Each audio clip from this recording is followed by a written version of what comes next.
Gaming, I'm the Archmaster. It's so good to have you back. All right, so this one is about player skill versus character skill. The way you understand exactly when, in game design, when the player skill should be used and when the character skill should be used is very simple. Here's how. It has to do with why we have rules in the first place. The whole point of like player skill is like, okay, say we'll choose exploration as an example. If we say the player has to be skillful, the player has to actually succeed in this exploration activity, right? You have a room, right? The GM describes, you walk into a room, there's a table with 2 chairs next to it, and there's a chandelier above, and there's a moose head on the wall above a bed. And so player skill with exploration would have the players walking in and saying, all right, I step up on the table and I check the chandelier. I check underneath each crystal to look for, the key out of this room.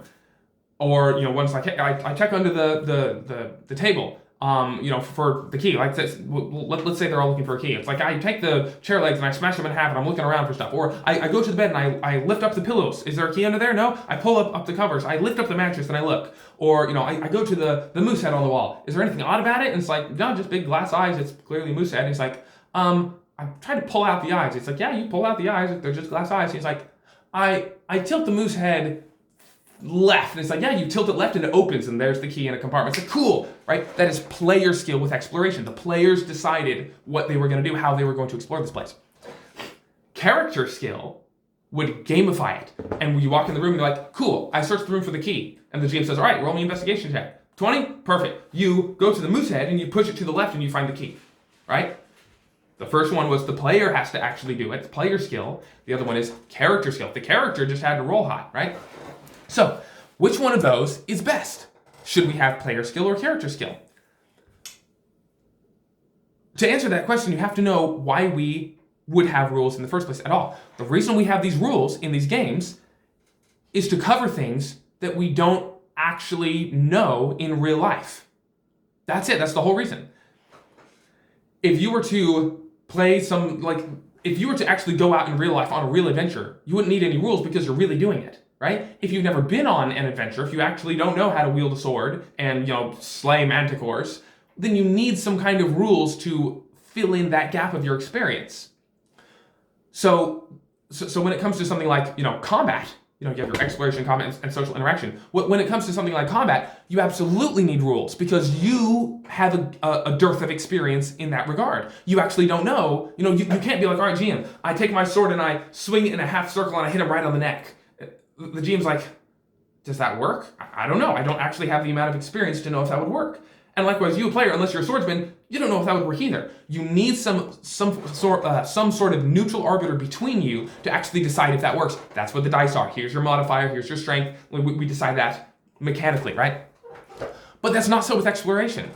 Exploration, we all know how to look into a room. We all know how to look under a table. We all know how to grab a moose and move it. We're naturally curious, like humans are naturally curious by nature. Naturally by nature, huh? So that is something that doesn't need mechanics. You don't need to gamify it. You don't need character skill. That's something that irks me about D&D 5e, is that they have perception and investigation mechanics. They take something that should be player skill, where you tell me where you look. Do you look behind the tree? Do you look under the cushion? Do you look? Do you move the moose head? You tell me what you do, right? Because you have that experience. You can do that. If you can do it, you should, right?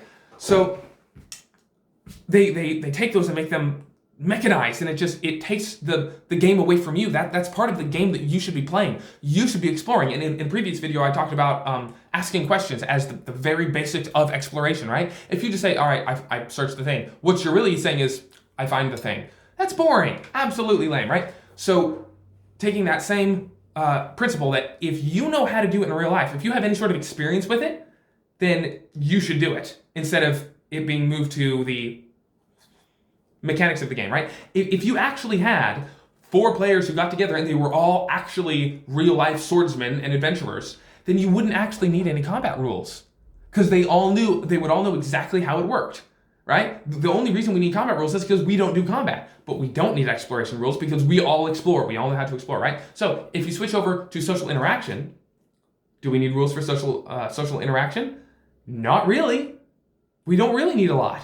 because we all know how to socially interact. That's all something we have experience with, right? Most GMs don't ever even have a player role, only in some times where it's like, oh, well, it's the king, and that was a kind of okay argument. I don't know, like, leave it up to chance, right? But that's only because the GM has a lack of experience when it comes to kings and peasants. They don't actually know how that would work, so they throw it in there. If you're having an interaction with your mother, or your friend or this or that, the GM doesn't call for a roll because the GM has perfect understanding how that interaction would go. The expected outcomes, right? So where we go,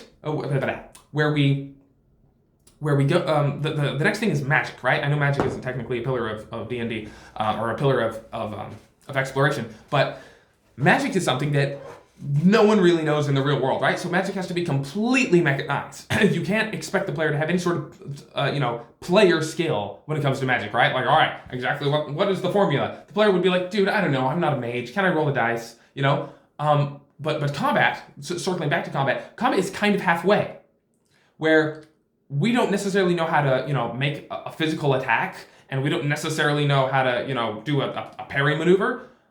But we do have some basic experience with a few things like positioning, being wounded. Like, we know what it means to be wounded, even if we don't personally have experience of being wounded. We know what it means to be wounded. We know what it means to do damage. We've seen enough media.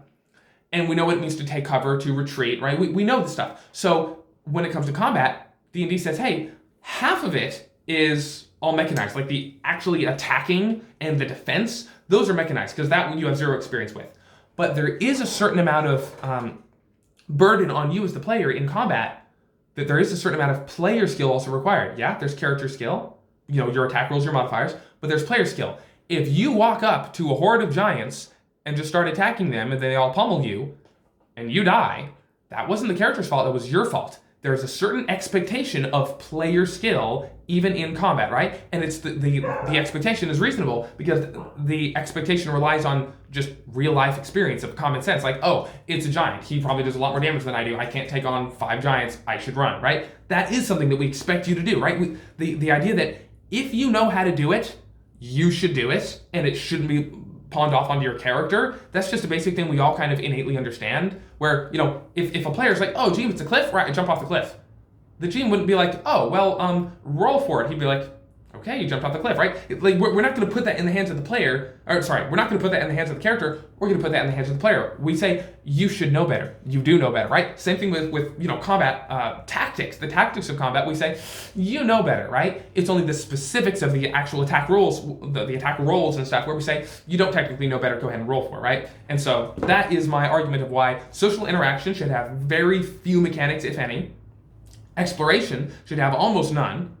And that doesn't mean travel. You can have, random travel events for, you can have random travel mechanics and encounters and stuff for travel, but exploration itself, asking questions, telling the GM that you explore the environment, shouldn't have any mechanics. No perception, no investigation. That just takes away the agency from the players, takes away the actual fun of the game. It just wrecks it. It's awful. My game has no search, investigation, perceptions, none of those at all. It's up to you. If you walked into a room and you're like, hey, I'll look behind the curtain. I'm like, great, there's the tapestry on the wall. I'm not gonna say, roll investigation. Like, I said I look behind the curtain, right? That should absolutely be on you. The GM should never force you or even allow you to make a roll for that. It's entirely up to you. It irks me when I was watching Critical Role and a character would go to like search a dead body and the GM's like, roll investigation. It's like, bro, if I tell you, all right, I go in, I pull off his boots and I shake him and I feel inside. You're gonna tell me to roll investigation? Like, tell me what I find, right? If I say I search all of his pockets, don't tell me to roll investigation. I said I search his pockets, right? This is something that I have the ability to do. This isn't something where there's a chance of failure. This is like, bro, I search his pockets, It's not like I chop up his head. It's like, there might be some resistance to that. There's a chance of failure, right? But if you're searching a dead man's pockets, there's no resistance, right? If you walk into a room and you look under the table, you're not going to roll for that. You're not going to roll investigation, right? That's something that you should just let them do when they describe that they do it. And you shouldn't allow them to just pawn that off on a game mechanic, because it's just bad form. It's lame. Anyway, this video is a little longer than I thought it'd be. Thank you for watching, like, and subscribe, feed the algorithm, and God bless.